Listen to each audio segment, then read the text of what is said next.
membuat sertifikat yang memang tidak ada dasar atau tidak dasar yang kuat salinan setan. Nah, langkah apa yang kami harus lakukan ya, sehingga kami tidak ingin di kemudian hari ya terjerat kasus permasalahan. Ini itu aja, bagaimana solusinya ketika desa itu tidak mempunyai salinan setan.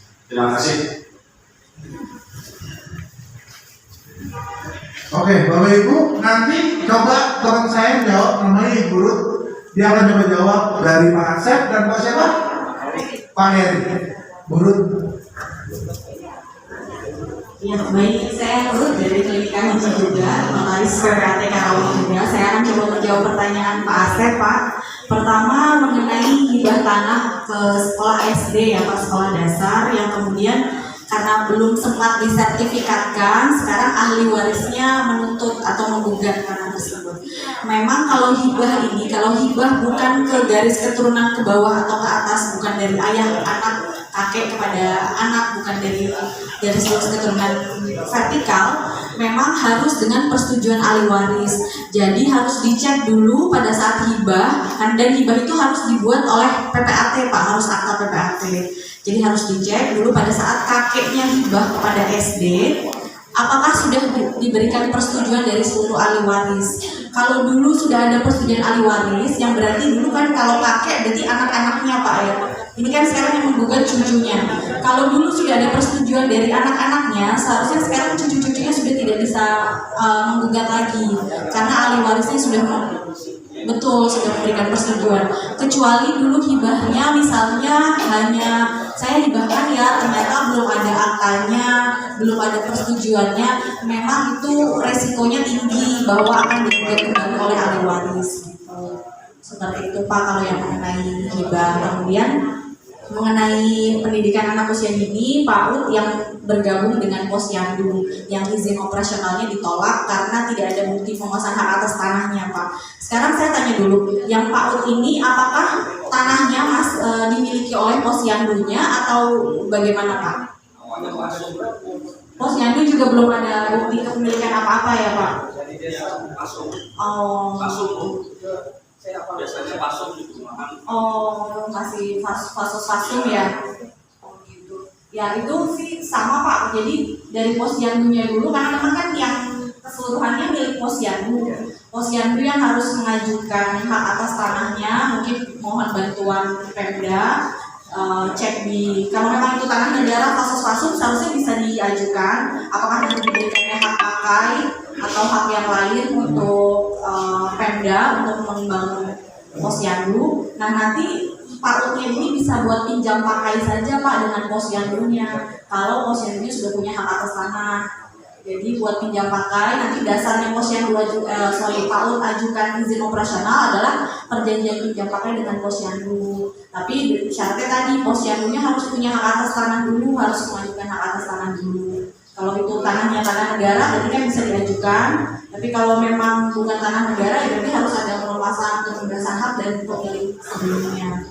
Gitu. Kalau yang yayasan, yang masjid juga sama. Kalau yayasan, kalau tanahnya itu sudah milik yayasan, sudah milik masjid, sudah ada hak atas tanahnya. Biasanya kan mungkin dari wakaf, dari hibah yang sudah jadi milik yayasan, jadi yayasan bisa berikan pinjam pakai ke Pak Umi juga, Pak. Jadi dasarnya untuk ajukan izin operasional nanti perjanjian pinjam pakai itu saja. Perjanjian pinjam pakai itu berarti boleh dipakai gratis.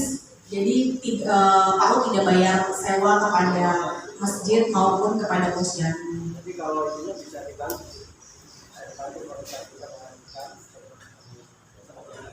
Kalau mau mengajukan bisa kita bantu, tapi nanti pasti ada dokumen-dokumen yang kita perlukan, Pak. Jadi dasar penguasaan Posyandu dan tadi yayasan yang memiliki masjid ini dasar penguasaannya apa gitu. Jadi kita bisa bantu ajukan. Kalau memang tanah negara, nanti kita minta bantuan dari kepala desa, dari camat untuk bukti bahwa ini sudah dikuasai sekian tahun gitu. Jadi kita bisa bantu memohonkan hak baru. Nanti mungkin dapatnya bisa HGB, hak pakai gitu, karena ini kan institusi bukan perorangan.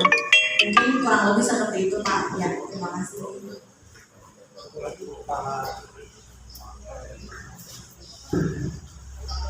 Baik, Pak, untuk pertanyaan yang kedua, bahwa desa Sukawati itu tidak ada letter C ya sebagai dasar untuk pembuatan sertifikat. Nah, langkah apa sih yang harus dilakukan untuk bila ada yang mau mengajukan sertifikat kesananya?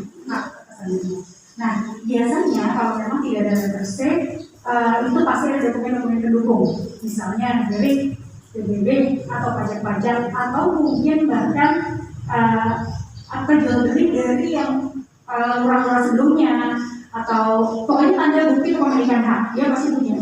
Kalau tidak ada pun biasanya BPN juga membutuhkan surat-surat keterangan. Jadi keterangan dari tetangga, keterangan dari kepala desa, nah itu juga bisa. Jadi tidak hanya terbatas pada letter C, tapi BPN pasti akan menelusuri sejarahnya dari tanah ini, dan itu pasti akan membutuhkan bantuan dari Bapak Ibu untuk memberikan keterangan, memberikan surat sebagai bahan atau dasar BPN bisa membuatkan alas hak atas tanah. Jadi tidak hanya letter C, tapi pasti ada dokumen-dokumen pendukung lainnya. Kalau tidak ada surat keterangan atau BAP atau keterangan dari kita, dari tetangga, dari desa yang disaksikan oleh kepala desa, itu juga bisa dimintakan oleh BPN nantinya. Mungkin sedikit menambahkan, saya Christian Pak. Jadi waktu itu saya juga pernah diminta untuk mengurus tanah di salah satu desa di Kerawang sendiri. Memang kepemilikannya setelah ditanyakan ke kelurahan juga nggak jelas nih tanahnya, bukti-bukti di desa pun nggak ada. Malah waktu itu dibilang kata sekretaris desanya buku tanahnya hilang gitu kan. Jadi gimana nih kita mau ngurusin tanahnya? Tapi akhirnya memang kan kalau untuk pengurusan sertifikat pertama kali ini menitik beratkannya memang di kelurahan ya Pak ya. Makanya itu ketika kita mengambil surat di BPN, banyak sekali surat-surat yang memerlukan tanda tangan lurah begitu ya.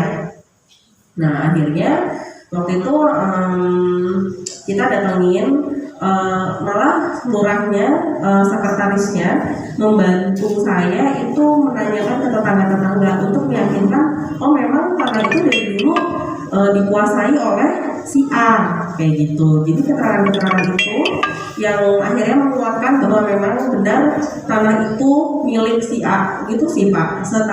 Sepengalaman saya seperti itu, karena memang pernah yang saya urus sekretaris desanya bilang buku tanah itu memang hilang di kepengurusan desa sebelumnya gitu. Akhirnya diurus, dibantu juga oleh BPN kan, karena bekerja sama dalam hal ini pihak kelurahan dan BPN ya, keluar sih sertifikatnya seperti itu Pak mungkin. Itu nggak apa-apa, berikan waktunya ada yang banyak. Jadi kalau itu juga tertantang teman-teman dari Sukarjo untuk satu permasalahan ini, kita diskusi lagi nanti di Iya boleh, betul Pak. Nanti juga kalau kami diizinkan, kami boleh main ke tiap kelurahan dari Bapak Ibu di sini, gitu ya. Itu aja dari saya. Terima kasih.